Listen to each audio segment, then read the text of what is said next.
અટાલીની ગાંધી વિદ્યા મંદિરના નવનિર્મિત મકાનનું લોકાર્પણ તેમજ શાળાના નિવૃત્ત થતા આચાર્ય તેમજ બોર્ડ પરીક્ષાના વિદ્યાર્થીઓનો વિદાય શુભેચ્છા સમારોહનું આયોજન વાગરાના ધારાસભ્ય અરુણસિંહ રાણાની અધ્યક્ષતામાં યોજાયો હતો। અટાલીની ગાંધી વિદ્યા મંદિરના નવનિર્મિત મકાનનું લોકાર્પણ તેમજ શાળાના નિવૃત્ત થતા આચાર્ય તેમજ બોર્ડ પરીક્ષાના વિદ્યાર્થીઓનો વિદાય શુભેચ્છા સમારોહનું આયોજન વાગરાના ધારાસભ્ય અરુણસિંહ રાણાની અધ્યક્ષતામાં યોજાયો હતો। Gujarat PCPI welfare society GIDC Ankleshwar અને સમગ્ર શિક્ષા ગાંધીનગરના સંયુક્ત સૌજન્યથી નવનિર્મિત માધ્યમિક શાળા ગાંધી વિદ્યા મંદિર અટાલીના મકાનનું લોકાર્પણ વાગરાના ધારાસભ્ય અરુણસિંહજી રાણાના હસ્તે કરવામાં આવ્યું હતું।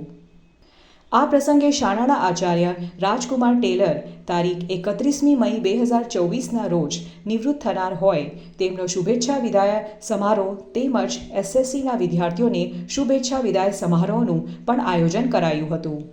આ ત્રિવેણી કાર્યક્રમમાં જિલ્લા શિક્ષણ અધિકારી સ્વાતિબા રાઓલ, ભરૂચ જિલ્લા શાળા સંચાલક મંડળના પ્રમુખ પ્રવીણસિંહ રાણા, ગુજરાત રાજ્ય શિક્ષક મહામંડળના પ્રમુખ કિરીટસિંહ મહિડા, પીસીપીઆઈઆર માંથી પધારેલ કાજલબેન વસાવા, પુરોહિતભાઈ પરેશભાઈ, ક્રેડિટ સોસાયટીના ચેરમેન કિરીટસિંહ ઘરિયા, તમામ ઘટક સંઘના તમામ પ્રમુખો અને મહામંત્રીઓ, ટ્રસ્ટીગણ, શાળા પરિવાર, ગામના સરપંચ, ઉપસરપંચ, આચાર્ય મિત્રો, ગ્રામજનો, વાલીઓ અને વિદ્યાર્થીઓ ઉપસ્થિત રહ્યા હતા। સમગ્ર કાર્યક્રમનું સુંદર સંચાલન આજે હું એમને હૃદયપૂર્વક જેટલું સન્માન ના કરું આ વિસ્તારના ધારાસભ્ય તરીકે એ ઓછું છે। એટલા માટે કે એમને સંસ્થા માટે મારી સંસ્થા આ મારી માલિકીની બિલ્ડિંગ છે એવું એને જતન કરેલું છે તો એના મા બાપને પરિવારને પણ મારી કોટી કોટી વંદન। મને ખૂબ આનંદ છે આ સંસ્થા 1,21,00,000 ના ખર્ચે બનવામાં આવી છે। બીજા ખર્ચો 27 લાખ રૂપિયાનો છે।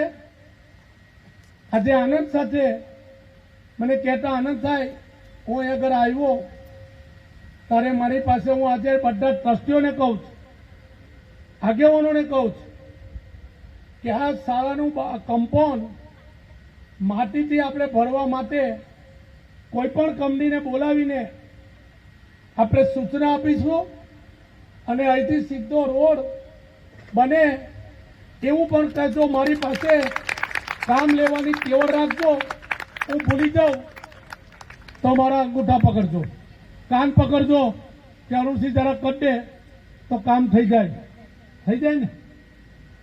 એટલે આ સ્કૂલનો ઇતિહાસ તમને કહું। આજે મારે ગાંધી વિદ્યા મંડળ આજે અટાલીને માટે વાત કરું